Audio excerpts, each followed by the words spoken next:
Welcome to a Legendarium special about why medieval people saw omens everywhere. In this episode, we will talk about events that medieval people believed augured other events, which ranged from the mundane to the fantastic. Those who lived in the Middle Ages had much to fear, including plague, flood, famine, and war. They did not have answers for many of the world's mysteries, and they wanted them. In some cases, those answers came from faith or folk belief, or simply a desperate need to explain bad situations. People read certain images and events in the world as signs that foretold certain things. These are called omens, and are different from fortune-telling or sorcery, which have some sort of scholarly tradition behind them. On the other hand, omens tend to be whatever people wanted them to be. Many thought, for example, that if they encountered a donkey during a journey, they would have bad luck. Others thought that if they heard thunder during January, there would be strong winds, abundant crops, and warfare in the year to come. Still others believed that the crowing of a magpie augured the arrival of a visitor, and that meeting a monk on the road meant danger or even death. The medieval church tended to be dismissive of omens. As early as the 5th century, St. Augustine said that any connection between a so-called omen and good or bad fortune should be seen as pure coincidence. In one sermon, a priest told a story of a woman who heard a rooster crow 5 times, and from this she believed she had 5 years to live. When she became sick not long after, she refused last rites or prayer, and then went to hell when she died unforgiven. Despite these warnings, medieval people still believed in omens. In one of history's ironies, Christianity helped to shape the belief in omens. For example, the belief that the number 13 is cursed had a religious reasoning. Since 13 people attended the Last Supper, people believed that 13 people at a gathering would be a bad omen, and this superstition grew stronger as time went on. Since Judas Iscariot rose from the table at the Last Supper first, and of course he betrayed Jesus Christ, it stood to reason that the first person to rise from a table of 13 people would be met with bad luck. By the 16th century, even attending a gathering of 13 people could be enough to get you accused of witchcraft. In the Middle Ages, people saw salt as a precious resource for good reason. It was very expensive, and people believed it had medicinal value. If anyone spilled the salt, medieval people thought it could be no longer used for medicine. Therefore, they gathered it and threw it over the left shoulder.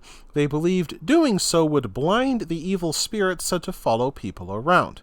In the Leonardo da Vinci painting of the Last Supper, Judas Iscariot is portrayed as having knocked over the salt, a clear warning of his evil intent. Many writers made use of omens too, using them to emphasize dramatic and important events. Most of these are so fantastic that modern readers can, with some safety, regard them as fancy.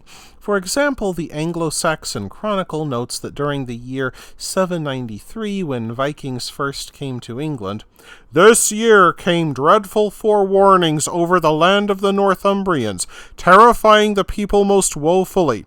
These were immense sheets of light rushing through the air, and whirlwinds, and fiery dragons flying across the firmament. These tremendous tokens were soon followed by a great famine."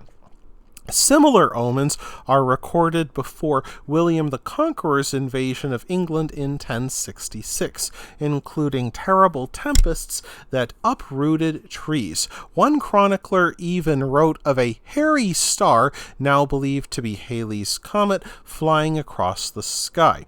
And some writers expanded these omens even further. Upon his deathbed, King Edward the Confessor is said to have had a vision from God in which he is told England will be ruled by evil spirits after his death.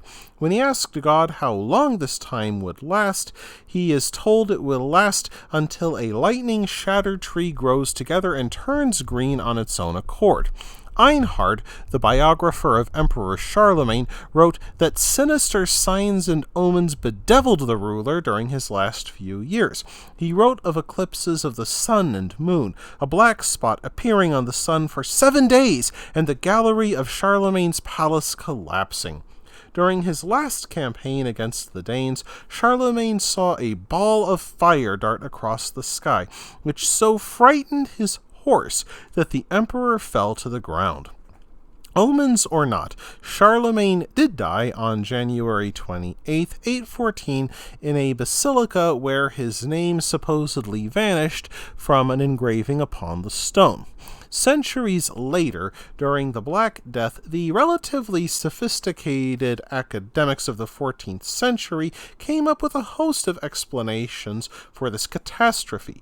The University of Paris argued that a combination of earthquakes and an ill-fated conjunction of the planets caused the Black Death. Supposedly, it also caused storms that spread the toxic fumes from the earth themselves released by the earthquakes. Of course, the common people believed that a being called the Pest Maiden augured and spread the plague. Austrians imagined the maiden as a being enveloped in blue flame who flew across the land, spreading the disease. In Scandinavia, people believed her to emerge from the mouth of a dead victim, also as a blue flame, and then fly away to infect the next house. In Lithuania, the maiden would wave a red scarf through the door or window to let in the plague winds. One story tells of a heroic man who deliberately waited for the maiden at his open window with a drawn sword. The maiden did come, and as soon as she extended her hand to wave her scarf, the man cut off her limb. The brave man died, but his village was spared the plague, and the scarf preserved as a relic in the local church.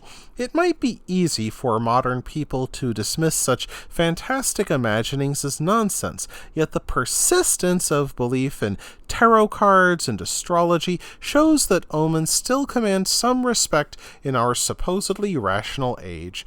That wraps things up for this episode of The Legendarium. I hope you enjoyed it. If you did, press like. If you want to see more, press subscribe. And if you've got anything to say, let me know in the comments section. Thanks again for joining me, and I hope that you have a great rest of the day.